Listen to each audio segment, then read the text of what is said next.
Most LSAT students don't miss necessary assumption questions because they're bad at logic. They miss them because they think like normal people. And the LSAT punishes normal thinking. And so today, I'm going to show you how to fix that. You know that feeling when you read a necessary assumption question and suddenly your brain goes through airport security, shoes off, laptop out, everything kind of scattered.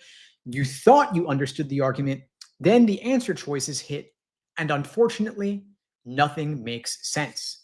That's LSAT fog, when you're technically capable but mentally lost. And here's the part nobody tells you. These questions aren't advanced, they're just counterintuitive. Most people think arguments are about proving something, but necessary assumption questions flip that completely. They ask, what must already be true for this argument not to collapse?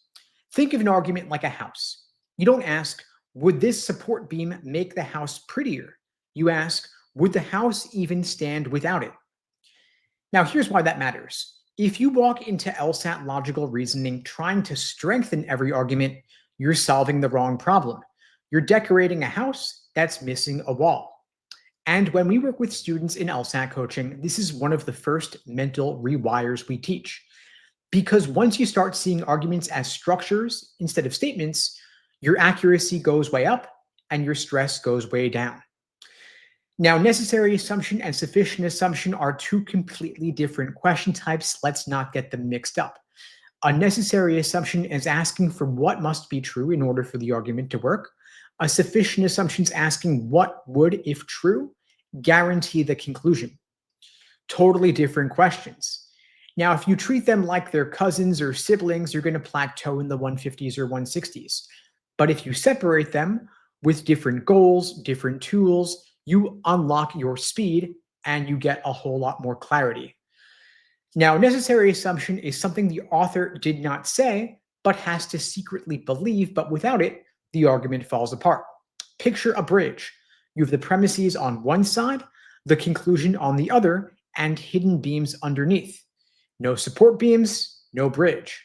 That's what you're hunting for on test day, the invisible beam holding the argument together. Now, every necessary assumption falls into one of just two categories, connectors and blockers. Connectors fill in the logical gap. For example, suppose you had an argument where the premise was all marathon runners have great stamina. Conclusion, Jenna has great stamina, so she must be a marathon runner. That is, of course, confusing necessary and sufficient conditions. So what is the underlying hidden necessary assumption? That only marathon runners have great stamina. That is your connector. In contrast, blockers defend the argument from hidden threats. Suppose you have an argument where the premise was, we should buy new software, it'll increase productivity. Conclusion, therefore, it's a good business decision. An underlying hidden assumption is that this new software is affordable. That is a blocker. It prevents the whole thing from blowing up. Now, if you can spot whether an argument is missing a link or ignoring a threat, you're already going to know the type of answer you're looking for before you even read the choices. Now, I'm going to give you a quick 5-step checklist you can run every single time. First step is to find the conclusion. Ask yourself, what is the author trying to prove? Step 2, find the premises. Look for keywords like because, since, and after all. That's your evidence. Then step 3, spot the gap. Ask yourself, does the evidence fully guarantee the conclusion? Of course, it won't, and that's going to be that's your gap. Then step 4, predict the necessary assumption. Ask yourself, is it a connector or is it a blocker? What's got to be true for the argument to hold up? Then finally, step 5, negate it and flip it. If the argument collapses, you found your support beam. So here's an example. Suppose you've got an argument saying, installing solar panels lowers the electricity bill, therefore, installing panels reduces total expenses. Might look fine until you ask, does saving on the bill automatically mean total savings increase? Maybe there's a high cost to installing the panels in the first place, and that equipment is prohibitively expensive. So a predicted assumption might be something like, the cost of electricity is a significant portion of total expenses. That needs to be the case. If we negate it and say it is not significant, then boom, the conclusion falls apart. That's how you know that it's necessary. And that checklist we just went through with steps 1 through 5, that's why it works. It forces you to think like the test maker, not your standard test taker. Now, there are some common traps you want to be on the lookout for. I'm going to give you 5. The first is out of scope, when the choice brings in new random information that is not impactful. The second is where it's the opposite of what you're looking for. It might sound good, but it weakens the argument rather than requiring the argument to work. Then you have the third one, extreme language, words like always, never, and must, which are all just too strong. You have traps where they're just restating a premise, repeating what's already said when we're looking for unstated new information. And finally, we're looking for reversing the logic where they flip the cause and effect. Now, the LSAT, of course, is not testing how smart you are. It's testing whether you can stay calm and focused enough to ignore the traps that look smart.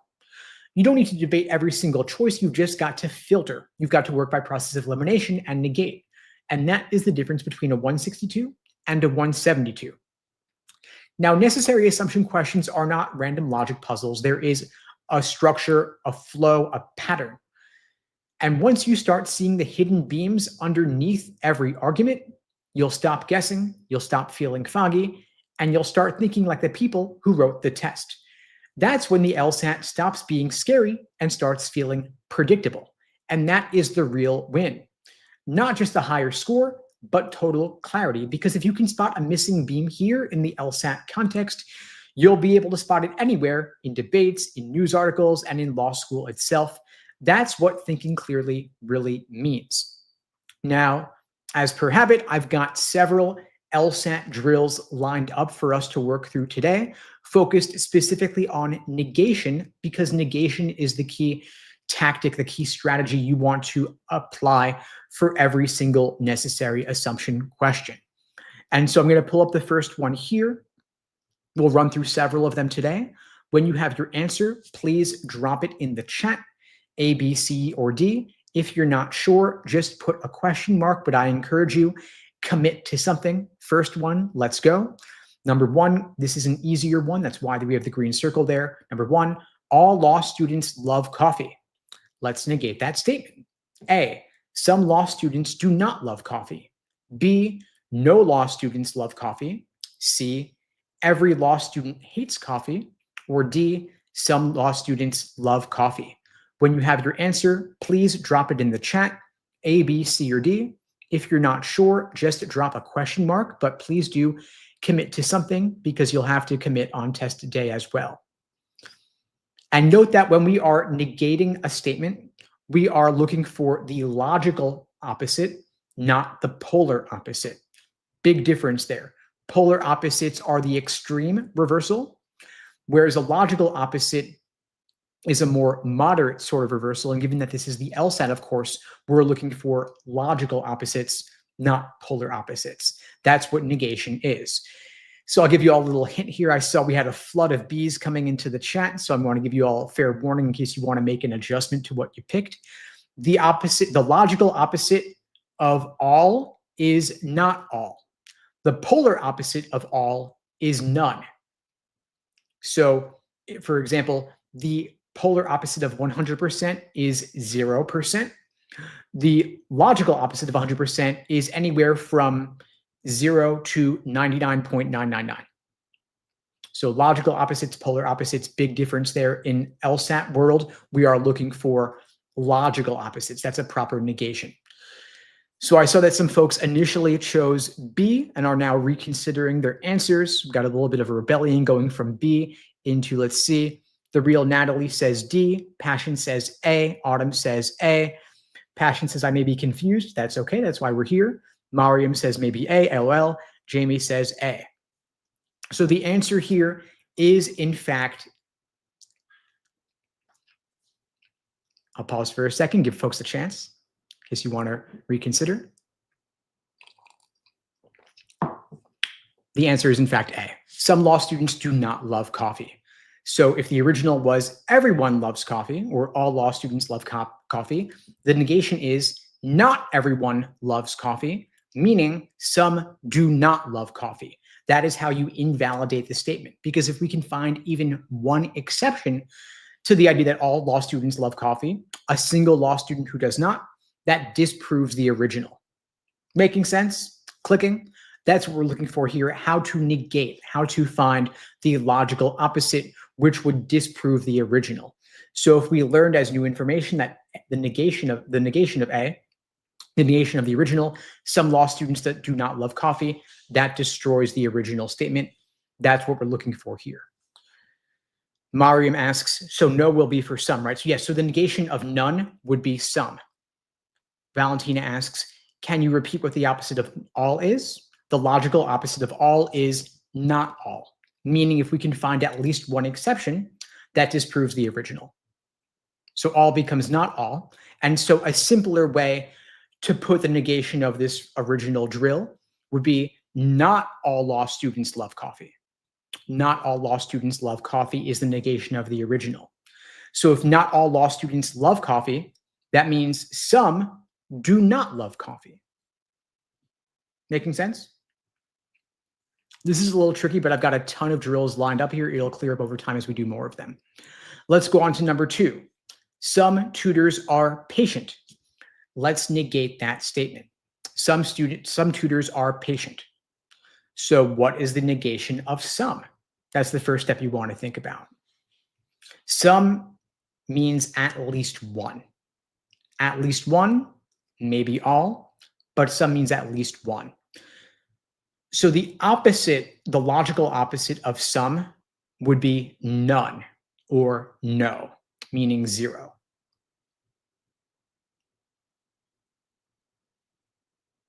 Give folks a minute to start dropping some answers in the chat. I do see some coming in, but I'll give folks another minute. All right, we got a bunch coming in here. Let's see. Jamie says D. Mariam says D. Autumn says A. Valentina says D. Passion says D. Autumn's now saying D with a question mark. Air Force to Civilian Chronicles says D. Awesome. Got a flood of D's here. Maybe 1A, maybe a question mark. So the answer is in fact D. No tutors are patient. Welcome, Nakasha. Nakasha is saying C or D. So the answer is D, because the opposite of some is none. So if we had some tutors are patient, the negation is no tutors are patient. I saw someone was thinking maybe C. C is flipping there, changing the adjective patient or the descriptor patient to a noun, like patients, like medical patients. That's a red herring, doesn't belong there. So the opposite of some is none. So if we learned that no tutors are patient, meaning that 0 of them are, that would make it impossible for us to have at least one that was. Let's go on to the next. Now it's going to get a little more difficult. That's why we have the yellow circle here. Every student who studies improves. Let's negate that. A, no students who study improve. B, some students who study do not improve. C, studying guarantees perfection. Or D, all students improve even without study. When you have your answer, please drop it in the chat, A, B, C, or D.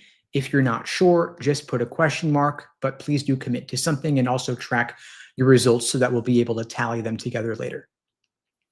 All right, I see a flood of answers coming in. It looks like folks are getting it now. Awesome. Okay, so we've got Jamie saying B, Passion saying B, Nakasha saying B, Mariam saying B, Valentina saying B. Sweet. Awesome. Yes, so the answer is in fact B. Some students who study do not improve, because that's telling us that not all students who study improve.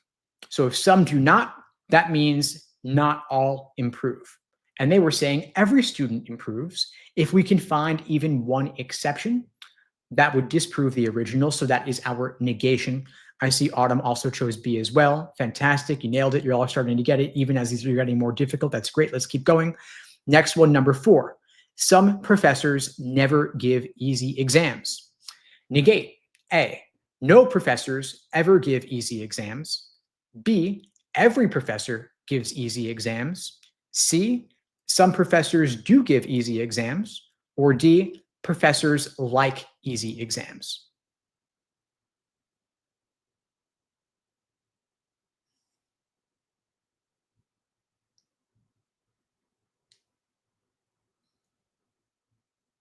When you have your answer, please drop it in the chat, A, B, C, or D. If you're not sure, just drop a question mark, but do commit to something.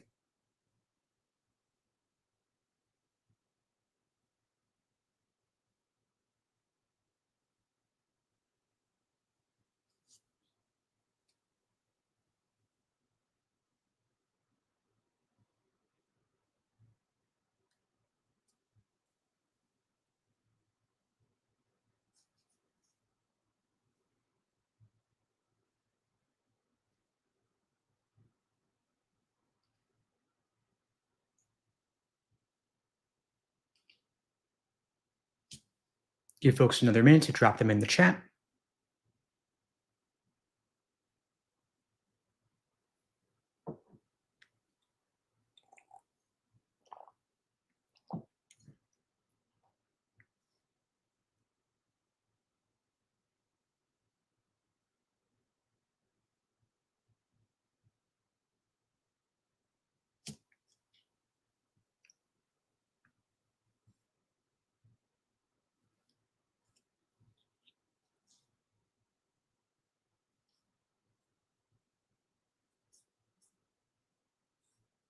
See, so answers coming in here. Passion says B. Jamie says A.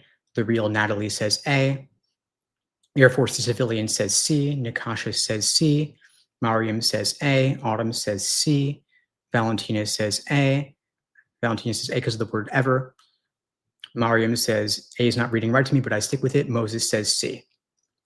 So let's see if we could rewrite. I see a big mix of answers here. I'm actually not sure if this is a great drill. So I'm going to think through the logic here from first principles. Some professors never give easy exams. There are some professors out there who never give easy exams at all. If we negate that, what that's going to mean is that there are some people out there who never give easy exams at all, not even once. So if we were to negate that, we would be looking for the idea that there are professors who always give easy exams, right? So which choice is saying that professors always give easy exams? There are professors out there who always give easy exams sometimes. Yes, exactly. Natalie's got it. So the answer there, B, every professor gives easy exams. We could parenthetically add to that at least sometimes. Because Jamie's got it as well, B. Nakasha's got it as well, B.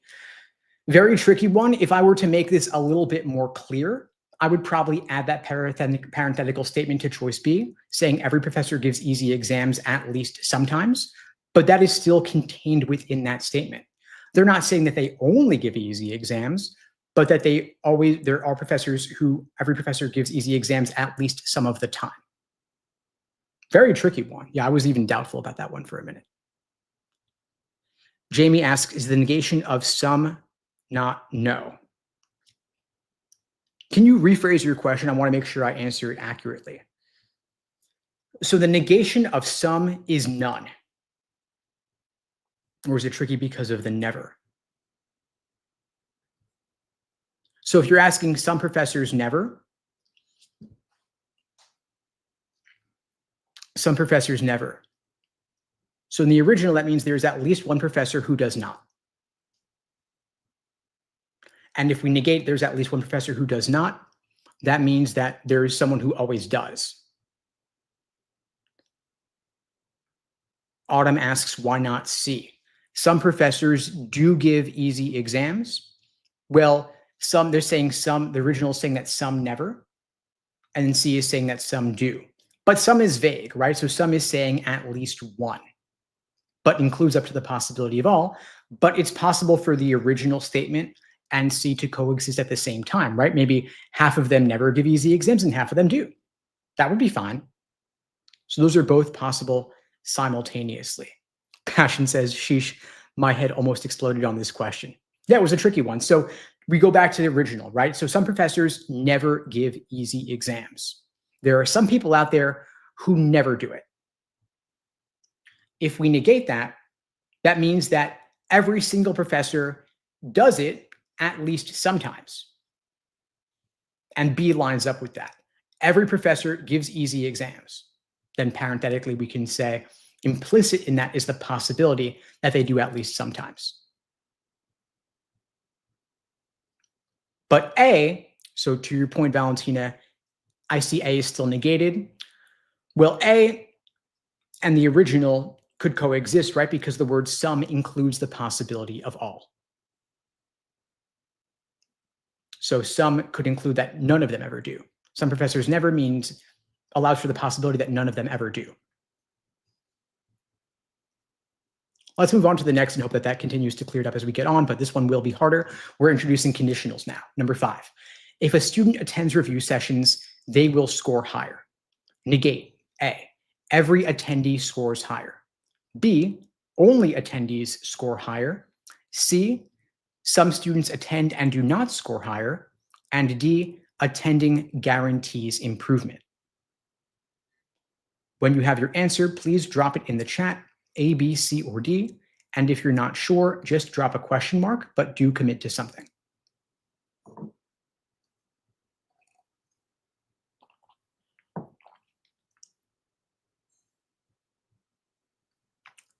All right, we've got some coming in here now.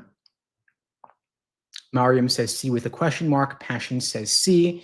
Jada says C. Real Natalie says C. Autumn says C. Jamie says C. Air Force says C. Nakasha says D.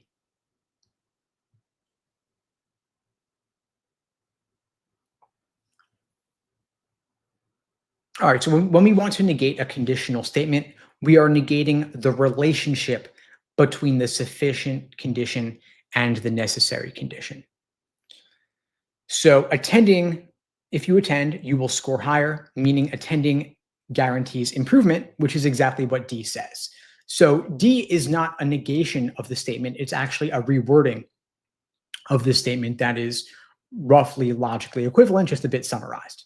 We want to attack the relationship between sufficient condition and necessary condition. Yes, correct, Mariam. So Mariam says we do not touch the if, right? We're leaving the if alone. We're essentially rewording it, and we're saying to ourselves, it's possible for the sufficient condition to occur, yet for the necessary condition to not occur. So as folks were saying, most of the answers folks put down were choice C, which is in fact correct.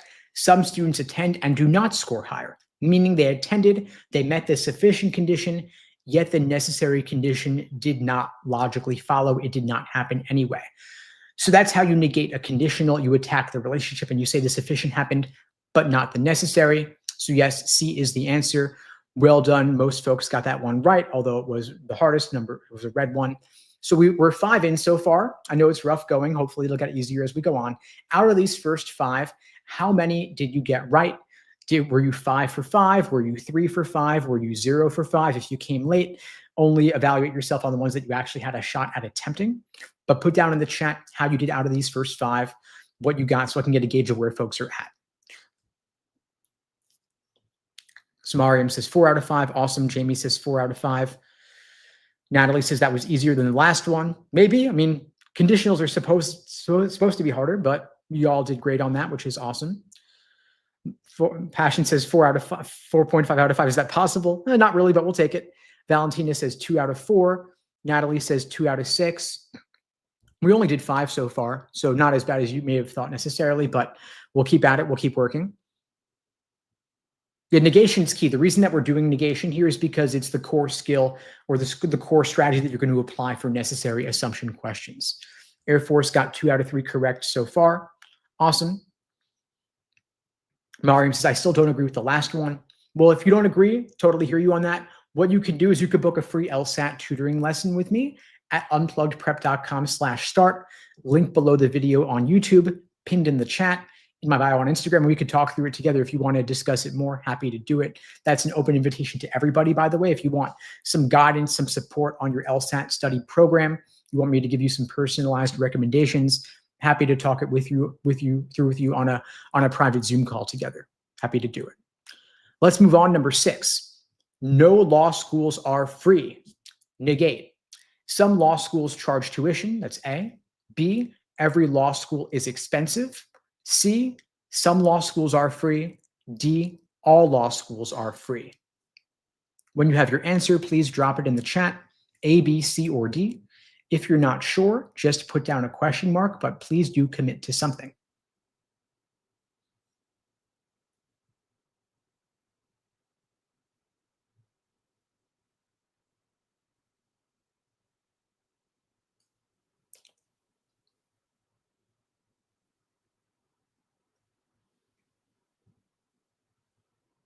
A little bit tricky. I see we have a mix here of answer people putting down multiple choices, some putting A, some putting C. Now remember that when we're negating, we're not negating everything, right? We're negating, in this case, we have a quantity related word like no, and so we're negating that specifically. If we negate multiple parts, like if we negate the word no and the word free, we're going to end up with something that has a very different meaning, but is not necessarily the logical opposite, which is what we're looking for. So if we go from the beginning here and we were let's say we were to prephrase, no law school, or make a prediction, no law schools are free, would mean negated, would mean that there's at least one school that is free, right? If none are free, negated, at least one is free. So running through what folks put down here, let's see, Passion says A, Mariam says C, Jamie says C, Natalie says A, Valentina says A, Air Force says D, Autumn says D, Nakasha says C, Nakasha now says B, Passion can't decide between A and C, Air Force changes to C, Moses says B, Valentina says A, Autumn says C with a question. Okay, so no law schools are free means none of them are gratis. Every one of them charges at least something. Every law school charges at least something, right? So that is what is logically equivalent, which seems to match up somewhat with C, right? So C says some law schools charge tuition. If we wanted a paraphrase of the stimulus, it would be all law schools charge something, right? So A is not really a negation. It's too thematically aligned with the original. We want a logical opposite. So if they're saying none of them are free, if we can find at least one that is free, that constitutes a negation and is a logical opposite. So C, as in Charlie, is in fact the answer. Some law schools are free, meaning at least one of them is free. D, as in Delta, all law schools are free, is a logical opposite. It's a polar opposite. It's going to the polar opposite end, too strong for what we're looking for. All we need to do to disprove the original is find at least one law school that is free, which is C as in Charlie. Making sense? The logical polar thing is a little bit confusing, I know. So we're going to keep practicing and practicing and practicing until we get really solid with this. And a big part of it, by the way, is quantifier words, quantity-related words like no, some, all, every. That's what we want to be looking for. So all we do here is we take the word no, we modify it to some, and we have our answer lining up with choice C. That's the negation. Next, number 7. Some applicants submit their essays early. Let's negate that. A, no applicants submit their essays early. B, all applicants submit their essays early. C, some applicants submit late. Or D, some essays are never submitted. When you have your answer, please drop it in the chat, A, B, C, or D. And if you're not sure, just drop a question mark, but please do commit to something.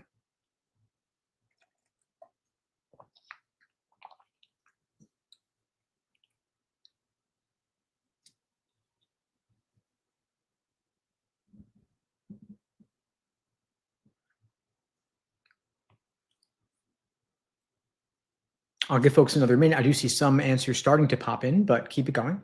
Keep taking some time. So remember, what's the opposite of the logical opposite of some? Some meaning at least one.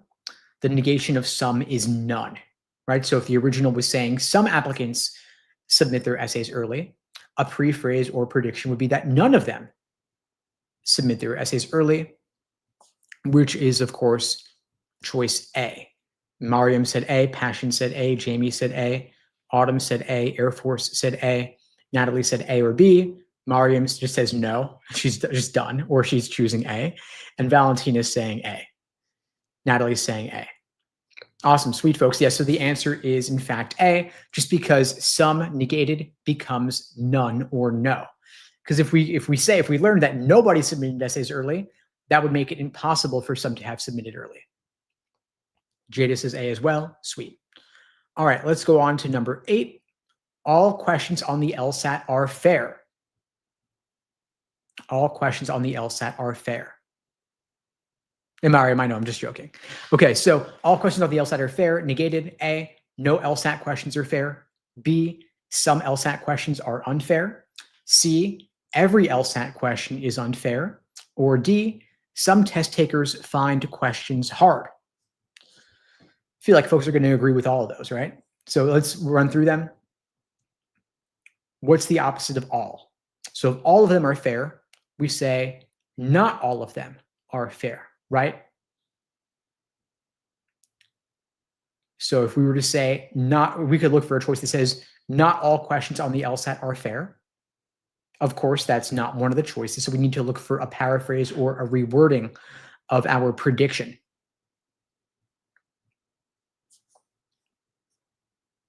All right, so Passion says B, Autumn says B, Mariam says B, Valentina says B, Jada says B, Nakasha says B, Mariam says D is how I feel. Yeah, I hear you on that. Moses says A, Natalie says B, Jamie says B, Air Force says A. So the answer here is, in fact, B as in Bravo. Some LSAT questions are unfair. That lines up with the paraphrased prediction that I had of saying not all questions are fair. If not all are fair, that means that some are unfair. So B as in Bravo is the answer. Choice A, no LSAT questions are fair, is a polar opposite to extreme. The opposite of all, the logical opposite of all, is not all. A goes too far by saying no. So A is not correct. B as in Bravo is correct because the opposite of all is not all. So we want to say not all are fair, meaning some are unfair. So B was the answer here. Next, number 9. Only diligent students reach 170 plus. Only diligent students reach 170 plus. Let's negate that. A, some diligent students don't reach 170 plus. B, diligence guarantees success. C, all diligent students reach 170 plus. Or D, some non-diligent students reach 170 plus. So when you have your answer, please drop it in the chat, A, B, C, or D. If you're not sure, just put a question mark, but commit to something.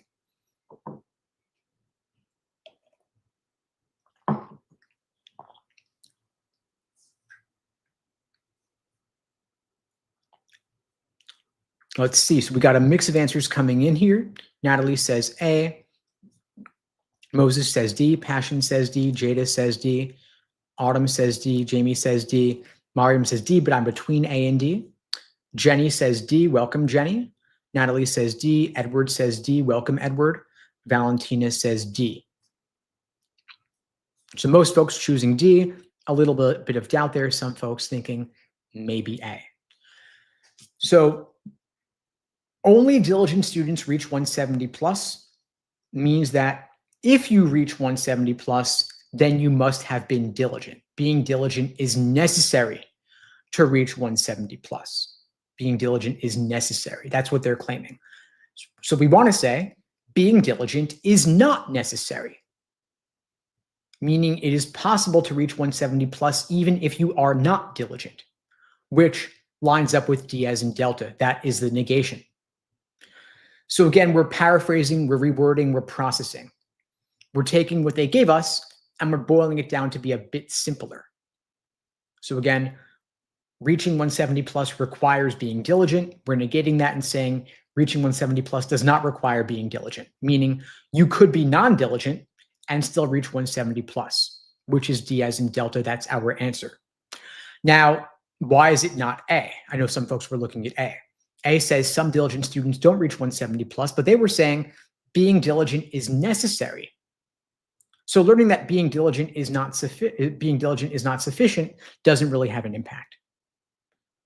They were saying 170 plus requires diligence. We're saying 170 plus does not require diligence. Let's go on to 10. If a student uses the Socratic review method, they never repeat the same mistake. Let's negate that. A, every student who reviews Socratically avoids all mistakes. B, some students don't make mistakes to review. C, some students who use the method still repeat a mistake. Or D, no student ever repeats a mistake. So we have a conditional statement here. We negate a conditional by negating the relationship between the two. When you have your answer, please drop it in the chat, A, B, C, or D. If you're not sure, just drop a question mark, but please do commit to something and keep that running tally of how you're doing so that we can evaluate in a little bit.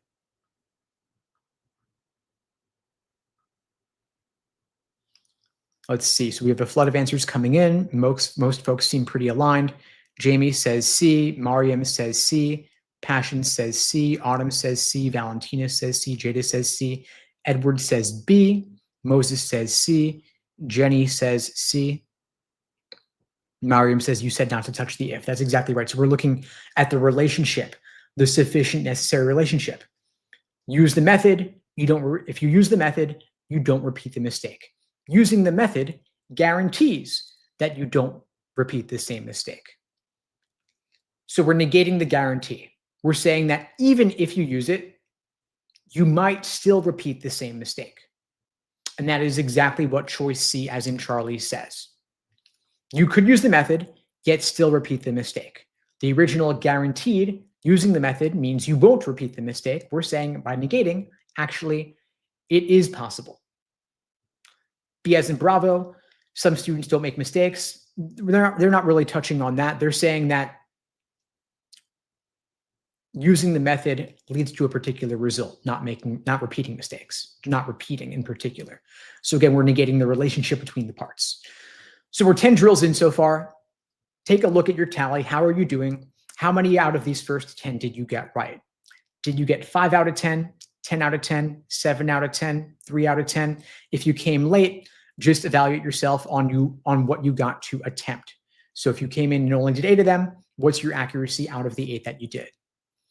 So let's see, Passion says 8, but I wasn't very confident and I got lucky sometimes. Cool, we'll take it, but yeah, keep practicing. Mariam says 9.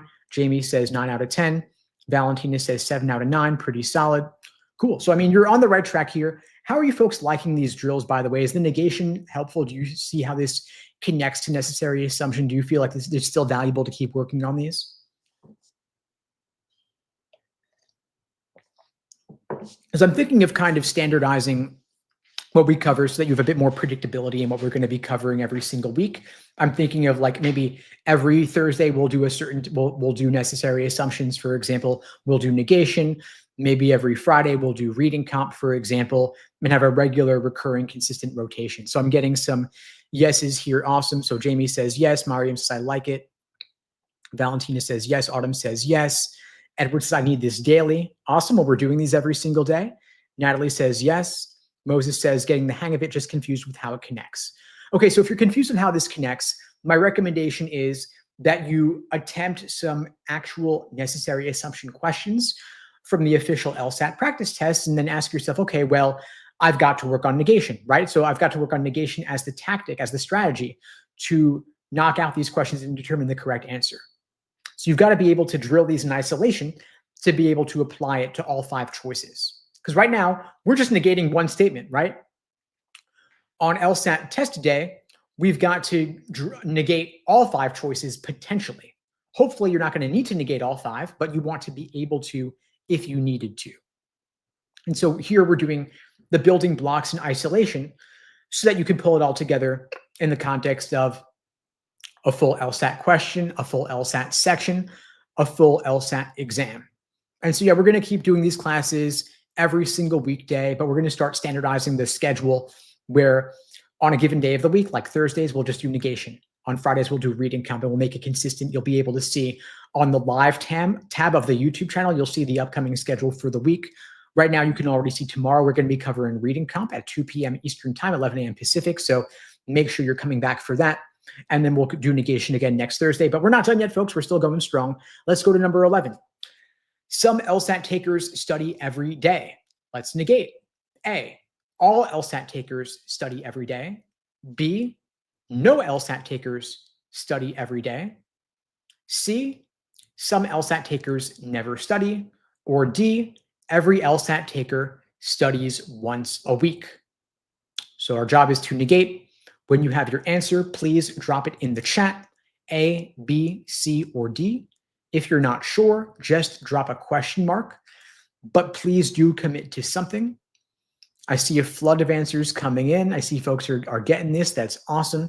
So we have the word some. All we've got to do is take the word some and negate it and keep everything else the same.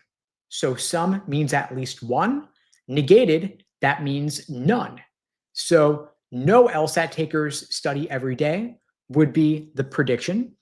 And that is what folks are putting in the chat. We have a whole flood of them. Jamie says B, Mariam says B, Edward says B, Jada says B, Passion says B, Valentina says B, Natalie says B, Moses says B, Jenny, Andre all say B. B is in fact the answer. Well done, folks. You nailed it. Next, number 12. Every law professor assigns reading. Let's negate that. A, some law professors do not assign reading. B, no law professors assign reading. C, all professors assign writing instead. Or D, some law professors assign extra reading. When you have your answer, please drop it in the chat, A, B, C, or D. If you're not sure, just drop a question mark, but please do commit to something. So every means all, meaning 100%. If we could find an exception, if we found even one law professor who did not assign reading, that would disprove the original, and that would be our negation, destroying the claim. So flood of answers coming in here. Let's see what we got. Mariam says A, Jamie says A, Passion says A, Autumn says A, Natalie says A, Valentina says A, Jada, Moses, Air Force, Edward, all saying A. Fantastic. The answer is in fact A. Well done. So the opposite of every or all is not all, meaning some do not. So we could say either not all law professors assign reading or there are some who do not, which is what A says. Well done. Next, number 13. No student who procrastinates finishes on time. This is meant to be a more of a mid-level difficulty question. Negated. All procrastinators finish late. That's A. B. Some non-procrastinators finish early. C. Every procrastinator fails to finish. Or D. Some students who procrastinate finish on time.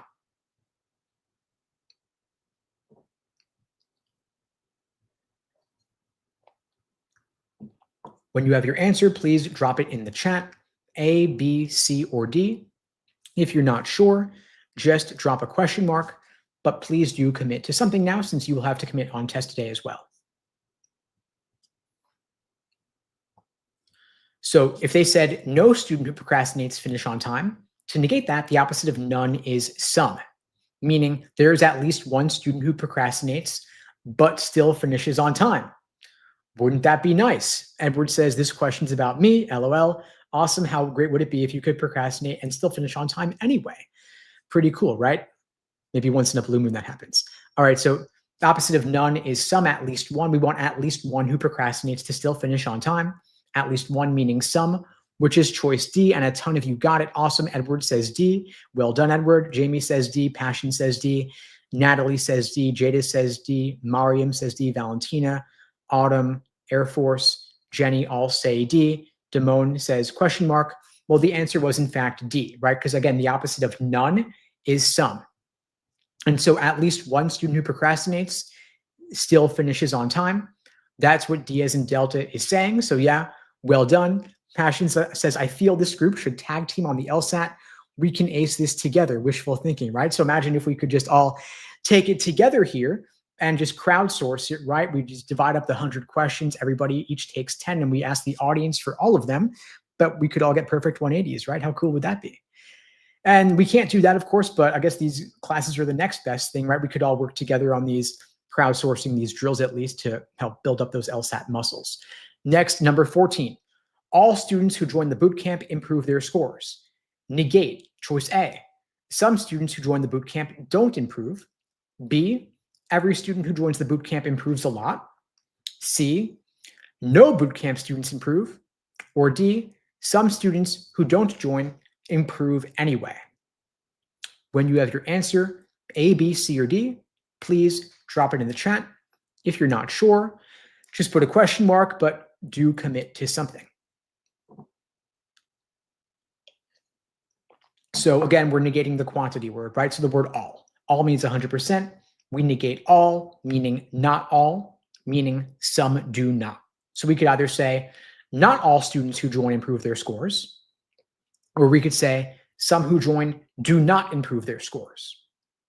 And that is exactly what choice A says, which is, of course, the answer, and a ton of you got it. That's great. Jamie said A, Moses said A, Passion, Mariam, Valentina, Air Force, Autumn, Natalie, Edward, Jada, Jenny, Damone, all said A. And A is, in fact, the correct answer. So well done, folks. I feel like you're all getting it. That's great. And that was a medium difficulty, not an easy one. Next, number 15, they're getting harder again. If an applicant gets a full ride scholarship, then they scored at least 170. Let's negate that. A, only those scoring 170 get scholarships. B, some applicants who get a full ride scored below 170. C, all applicants with full rides scored 175 plus. Or D, some applicants scored 170 but got no aid. When you have your answer, please drop it in the chat. If you're not sure, just put a question mark, but please do commit to something. In the meantime, Andre is asking, what's the difference between all and every? There is no difference. They both mean 100%. They mean the exact same thing. So to walk through this question, it's a conditional statement. Again, we negate conditionals by negating the relationship between sufficient and necessary. So they say in their original, the sufficient guarantees the necessary. We want to say sufficient does not guarantee the necessary. So it's possible to get a full ride, even if you did not score at least 170, which is exactly what B says. B disproves the conditional by showing exceptions to that, saying it was possible to get a full ride, even if you did not score at least 170, which of course is B. And that is what many of you put down. So Jamie says B, Passion says B, Moses, Mariam, Jada, Natalie, Autumn, Damone, Air Force, Valentina, Edward, all saying B. This was a hard one and you nailed it. Congrats, folks. You all are doing great. We are now 15 questions in for the class today. Out of these 15, please, let's take a moment and pause. How many of these 15 did you get right? Did you get 10 out of 15, 15 out of 15, 12 out of 15, 8 out of 15, 5 out of 15? Whatever you got out of 15, or however many that you did for today's class, please drop in the chat how many you got out of the number that you did. So if you came late and you only did 14, maybe you got 10 out of 14, put that down, just so I have a sense of where you're at. And I could better, of course, tailor these classes for the future. See some folks dropping their tallies in the chat here. Mariam got 14, awesome. Passion got 13 out of 15, also great, pretty high accuracy. I feel like you all are getting this, which is awesome. Valentina got 12 out of 14, sweet, that's great. Glad you all are getting this, and I think that this is a good one to continue with for future classes as well, because the three most common types of questions on the LSAT are necessary assumption, inference, and flaw. Those are the three most common in logical reasoning. Then separately, we have reading comprehension as well. And so what I'm thinking is, for the classes that we'll do over the course of the week, each of those classes will touch on one of these common question types. And so I'm thinking one day a week we'll focus on negation, which ties into necessary assumption. One day of the week we'll focus on flaws. One day of the week we'll focus on inference, which ties in with formal logic and conditional logic, conditional statements. We'll also cover reading comp, since that, of course, is a whole third of the test. And then we'll have one day where we cover all of them, but divide up the time. So if we've got, say, 4 different topics over the course of an hour, each topic gets 15 minutes. So tell me, what are you all thinking about that idea? I'm just kind of playing around here. As you know, I've been doing these free classes for a little over a week. I'm still experimenting with the format and how to go about this, but that's my thought. We cover negation, flaws, formal logic, and reading comp. And then we have one day where we do a little bit of each to kind of give you a taster or a sampler. So can you give me like a yes if you like that, a no if you hate that, or any alternative ideas, but just a quick yes or no so I can get a sense of what you would like in terms of how I should do these going forward. And then I'll try to adjust the schedule accordingly. And we could devote a little bit of time to the writing sample also, Passion. But yeah, I mean, it's not scored, so not nearly as important. I'd rather we get you even just 1 or 2 more points on the LSAT than to spend time on the writing sample because it's unscored.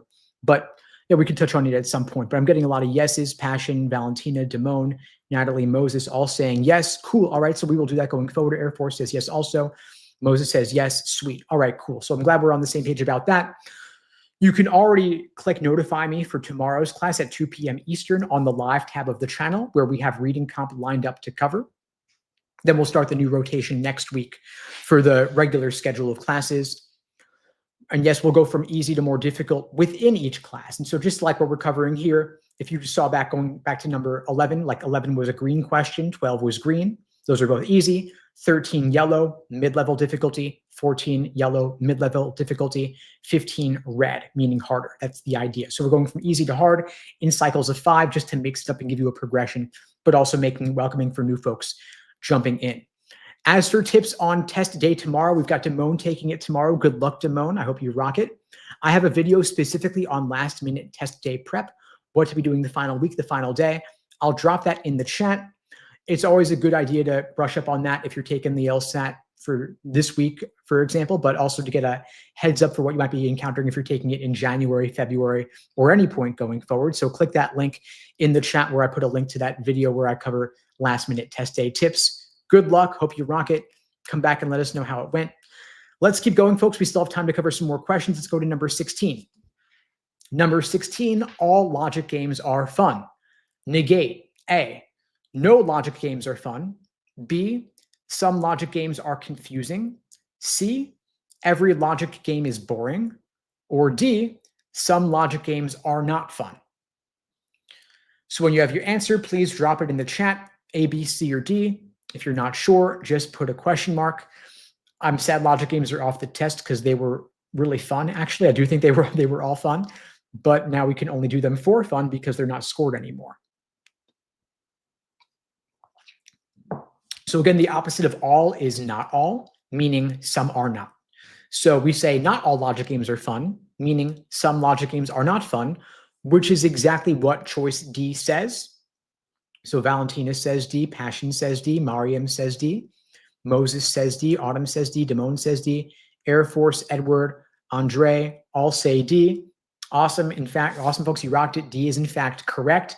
Some logic games are not fun, which I think Mariam would agree with. She is not missing logic games. And so we'll have to agree to disagree there, Mariam. Well, luckily for you, they're off the test. And so we're not going to cover them in these free classes. But if anybody just wants to hang out and do them on the side, I'm happy to go over some logic games with you just because they're fun for me, at least.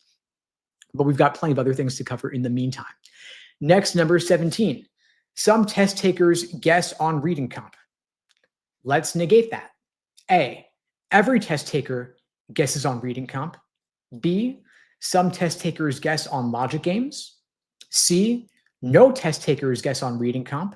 Or D, all test takers read carefully. When you have your answer, please drop it in the chat, A, B, C, or D. If you're not sure, just drop a question mark, but please do commit to something since you will have to commit on test day as well. So again, the opposite of some is none. Some means at least one. And so opposite of some is none, meaning 0. So if they said some guess, we want to say none of them guess. Nobody guesses on reading comp, which is exactly what C says. And we have a flood of C's in the chat here. Mariam, Andre, Moses, Passion, Autumn, Damone, Valentina, Edward, Air Force, all saying C. Andre says all negates to some, and some negates to none or no. That is exactly right, Andre. Well done. I saw you mentioned earlier. Did you say that you're in the parking lot waiting to take the test? Awesome. Well, I'm glad that you're using your time while you're waiting productively. That's cool. You're doing a little bit of warm up. I always recommend, by the way, this is good for you, Damone, as well, that we do a warm up before starting the test. Do a couple of drill questions, a couple of favorite ones that you've done before that you know and you like so that you're going in feeling fresh. And your first scored questions that day are not the ones that count. but doing a drill like this is a great way to do it. And Andre, I'm glad that you're with us here before going in. Hope you rock it also. I don't know what time your test is, but if you have any extra time, you could, of course, watch that same video that I posted in the chat, last minute tips. But I'm glad you're here with us. Test is at 4, so you still, if you're on Eastern time, you've still got a little over an hour. Cool. So stick with us for the next few minutes, then maybe go take a walk or something to refresh yourself. Yeah, I agree. Passion, good blessing to you. Andre, hope you rock it. Next, number 18. Every student who makes a mistake journal scores higher next time. Let's negate that. A, some students who make a mistake journal don't score higher. B, all students with mistake journals ace the LSAT. C, some students without journals score higher. Or D, no one improves after journaling. When you have your answer, please drop it in the chat, A, B, C, or D. If you're not sure, please drop a question mark, but do commit to something. And note, by the way, this is a conditional statement in disguise, right? So every is like saying all. So if you make a mistake journal, then you will score higher next time. To negate that, we want to say that it's possible to make a mistake journal, yet not to score higher next time. So all becomes not all, meaning some do not.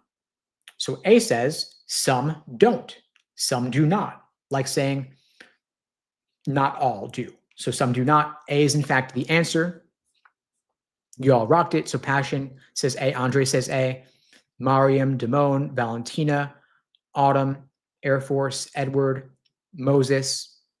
You all nailed it. Exactly right. So all of you said A. That is in fact correct. A is the answer. Some do not score higher. And as Andre said, every negates to some. Every means all. Negated, that means not all, or some do not. So I think we're on the right track here. Valentina asks, Steve, is there any effective sample of a mistake journal? That's a great question. So I actually went over this in a lot of my coaching videos on the channel. I have a series where I coach students in the LSAT Unplugged program live on their review processes. I'm going to put a link to that playlist here in the chat where I coach LSAT Unplugged students on keeping their mistake journals, how to review better. And so I'll link you to that in the chat if you want some guidance. I have some full-length walkthroughs on that. I see Andre's putting some quantifiers in the chat. So just be clear on what is a negation versus what is equivalent, right? So every equals all, but negations, none becomes some, right? So zero, none means zero, some means at least one. Let's go on to number 19. No law schools ignore personal statements. Negated, all law schools read every personal statement. B, some law schools ignore personal statements. C, some applicants don't submit personal statements. Or D, some law schools reject all personal statements. When you have your answer, please drop it in the chat, A, B, C, or D. If you're not sure, just put a question mark, but please do commit to something. And remember, the negation of no would be some, like saying at least one. So if the original says no law schools ignore, negation means some ignore. So which choice is that some ignore? It's essentially what we're looking for. It could be a paraphrase, or they could be nice and just give it to us straightforwardly. B as in Bravo says some law schools ignore personal statements, matching the prediction. And looks like everybody got it. Mariam says B, Valentina, Passion, Andre, Damone, Air Force, Autumn, Moses, Edward, all saying B. Fantastic. You all nailed it. Andre says he's putting some comments for himself in the chat before the test. Totally cool. Others might benefit as well if you want to put some quick notes to yourself that others could also benefit from. So feel free to keep typing those, Andre. Cool. You all are nailing these, doing great. Next, number 20, a little bit harder. If a student follows the laser approach, then their accuracy improves. Let's negate that. A, all students who follow laser improve rapidly. B, every student who improves follows laser. C, some students don't follow laser and don't improve. Or D, some students follow the laser approach, but their accuracy does not improve. When you have your answer, please drop it in the chat, A, B, C, or D. If you're not sure, just drop a question mark, but please do commit to something. And again, this is a conditional statement. We negate conditionals by negating the relationship. So following it guarantees improvement. That's the original. We want to say following it does not guarantee improvement, meaning that it is possible to follow it, yet for your accuracy to not improve. And that is exactly what D as in Delta says. Some follow it, but their accuracy does not improve. That is the negation.